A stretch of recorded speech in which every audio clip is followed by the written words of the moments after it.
को मारा गया है।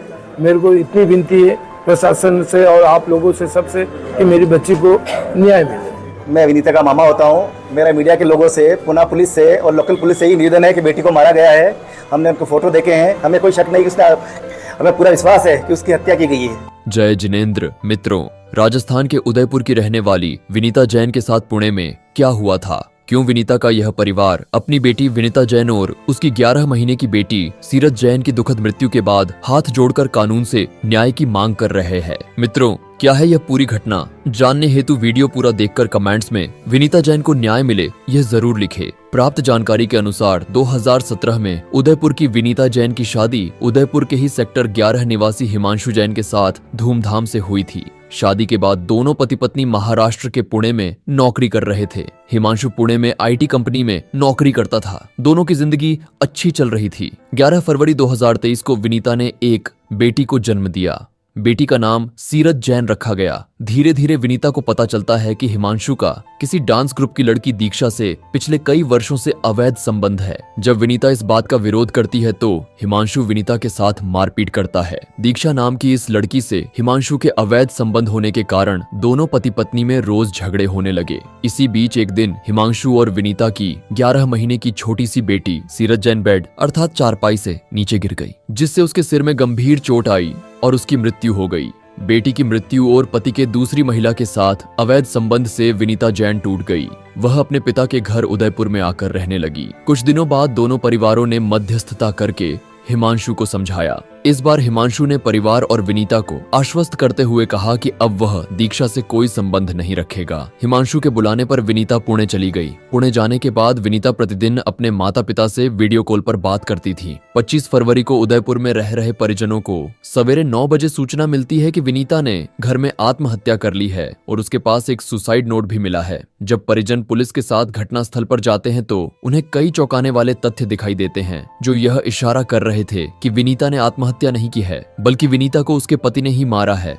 परिजनों ने कहा कि विनीता की मृत्यु के बाद उसके शरीर पर कई चोट के निशान थे। साथ ही विनीता की मृत्यु के समय उसका पति भी वहीं मौजूद था। परिजनों का कहना है कि उनकी बेटी आत्महत्या नहीं कर सकती है, जबकि उसके पास मिला सुसाइड नोट भी हिमांशु ने ही लिखा था। घटना के बाद से पति हिमांशु फरार हो गया। परिजनों के अनुसार पुलिस उसकी तलाश में जुटी है। पुणे थाना की पुलिस बीते दिनों उदयपुर आई थी और यहाँ उदयपुर के सवीना थाना पुलिस के साथ मिलकर हिमांशु के घर पर दबिश भी दी गई थी, लेकिन हिमांशु वहाँ नहीं मिला। परिजनों ने पुलिस प्रशासन से आरोपी पति हिमांशु को शीघ्र ही गिरफ्तार कर सजा देने की मांग की है। साथ ही परिजनों ने यह भी कहा है कि उनकी 11 महीने की पोती सीरत की मृत्यु के पीछे भी हिमांशु का ही हाथ था। मित्रों, पुलिस इस मामले की गहनता से जांच कर रही है। पुलिस की जांच में यदि आरोपी हिमांशु अपनी पत्नी विनीता जैन का कातिल निकलता है तो उसे कठोरतम दंड मिलना चाहिए। उम्मीद है कि परिवार को और मृतका विनीता जैन को जल्दी ही न्याय मिल जाए। श्री जिनेंद्र भगवान मृतका विनीता जैन और उनकी बेटी सीरत जैन को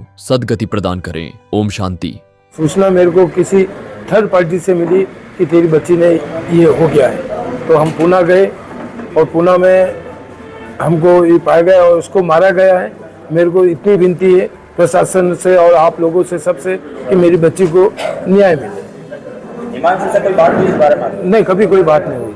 अभी जब झगड़े चल रहे थे हाँ, वो कोई बात नहीं हुई हमको कभी, और उस प्रेम था ही नहीं उसका, एक तरफा था। और हमारी बच्ची बहुत बोली और दोनों परिवार का कभी कोई बात मालूम नहीं पड़े, इसलिए मेरे को भी ये बात 6 महीने पहले मिली और मैंने भी दोनों उन परिवार को बैठा और दिनेश ने ये गारंटी ली, पुष्पा ने, दोनों ने कि आप भेजो, मेरी गारंटी है कोई बात नहीं होगी। और आज ये काम हो गया। घर पे, मेरे घर पे भी मीटिंग हुई एक बार मैं उनके घर पे भी गया और उन्होंने पूरी गारंटी ली, आपकी बच्ची साथ कुछ नहीं होगा, ये दीक्षा को छोड़ देगा।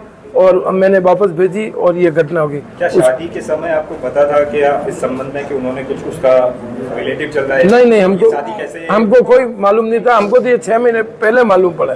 ये भी वो एयरपोर्ट पे आई, मैं लेने गया, आने के बाद में उसने बताया कि इसका दीक्षा के साथ में अवैध संबंध चल रहा है। दोनों के रिश्ते कैसे जुड़े, इसको लेकर कुछ बताएंगे कि किस तरह से ये वो हिमांशु और दीक्षा दोनों डांस ग्रुप में हैं। डांस ग्रुप में इन्वेस्ट करता है, कनेक्ट हुए उनका रिश्ता बन गया। और बच्ची के साथ भी दोस्ती आना जाना था। गुड फेथ में ये काम हुआ है। मेरा हेमंत जैन नाम है। मैं विनीता का मामा होता हूँ। मेरा मीडिया के लोगों से, पुणे पुलिस से और लोकल पुलिस से ही निवेदन है कि बेटी को मारा गया है। हमने उनको फ़ोटो देखे हैं, हमें कोई शक नहीं कि उसने, हमें पूरा विश्वास है कि उसकी हत्या की गई है। मैं सबसे ही चाहता हूँ कि बच्चे को न्याय मिले, उदयपुर की बेटी को न्याय मिले। एडवोकेट विनीता जैन जो इस परिवार की बिटिया है, हेमंत कुमार जी की बेटी है, उसकी शादी 2017 में हिमांशु जैन नाम के व्यक्ति से हुई है। दोनों ही मूल रूप से उदयपुर के निवासी हैं, किंतु शादी के बाद से ही हिमांशु और विनीता पुणे में रहकर नौकरी कर रहे थे। हिमांशु का किसी अन्य दीक्षा नाम की लड़की के साथ में अवैध संबंध था, जो शादी के बाद विनीता जैन को मालूम चला। इस बात को लेकर दोनों के बीच में कई बार झगड़े भी हुए। 6 महीने पहले जुलाई 2024 में विनीता जैन ने अपने परिवार को इस पूरी घटना के बारे में बताया कि हिमांशु का किसी अन्य के साथ संबंध और हिमांशु का व्यवहार विनीता जैन के प्रति सही नहीं है। 25 फरवरी 2024 को विनीता और हिमांशु की एक गुड़िया सीरत, जिसका 11 महीने की बहुत ही छोटी आयु में आकस्मिक उसका निधन हो गया। उसके बाद में विनीता अभी हाल ही उदयपुर में थी, 6-8 दिन वो उदयपुर में रही और वो पुणे गई थी। पुणे जाने के बाद 25 तारीख को इस परिवार को ये जानकारी मिली कि विनीता ने कहीं पर सुसाइड कर लिया उसके फ्लैट पर। जब ये परिवार अगले दिन पुणे पहुंचा और वहां पर विनीता के शव को देखा मोर्चरी में, तो इस परिवार को ये अंदाजा लग गया था कि ये सुसाइड नहीं है, ये एक सोची समझी साजिश के तहत हिमांशु ने विनीता की हत्या की है और इसको आत्महत्या का रूप दिया है। परिवार ने वहां पर एक कंप्लेंट भी फाइल की है। 4 मार्च 2025 को प्रथम सूचना रिपोर्ट भी पुलिस थाना सांगवी पुणे में दर्ज की गई है। उसके बाद से हिमांशु लगातार फरार है। हिमांशु का कोई पता नहीं चल रहा है। वहां की पुलिस भी यहाँ पर आकर उन्होंने भी यहाँ पर तलाश की, किंतु हिमांशु की कोई खबर उन्हें अभी तक मिली नहीं है। हिमांशु फरार है। तो डेड बॉडी के आपको फोटो मिले, उसमें ऐसा लग रहा है क्या कि इसे मार के लटकाया गया? बिल्कुल। विनीता जैन के जो हमने विनीता जैन को वहां देखा मोर्चरी में, तो उसके नाक और कान में से खून जमा हुआ था, खून बह रहा था।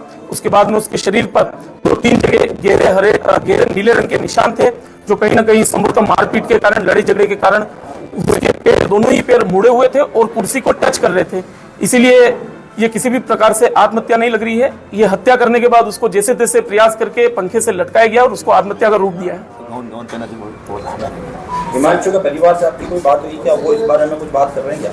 हिमांशु के परिवार से एक बार जरूर बात हुई थी, वो भी समाज के मोहब्बीरों ने बात करवाने का प्रयास किया था। हमने जानना चाहा था कि वास्तव में क्या घटनाक्रम रहा था, किंतु हिमांशु ने जिस तरह से इस पूरी घटना की व्याख्या की थी, समझाया था, कहीं पर भी ये नहीं लग रहा था कि विनीता जैन ने आत्महत्या की हो, बल्कि जिस कमरे में विनीता का शव मिला है वो कमरा अंदर से लॉक नहीं था, उसका दरवाजा कोई तोड़ के बॉडी बरामद नहीं की गई है, वो कमरा खुला हुआ था। आप कैसे कह सकते हैं दीक्षा से उसके अवैध संबंध है? हिमांशु ने स्वयं इस परिवार के सामने, हमारे सामने स्वीकार किया है कि दीक्षा उसकी बहुत क्लोज फ्रेंड है और सीरत की मृत्यु के बाद दीक्षा उसके हर दुख और दर्द को समझने लगी है। दीक्षा के बिना वो नहीं रह सकता है। उसको मारा गया है।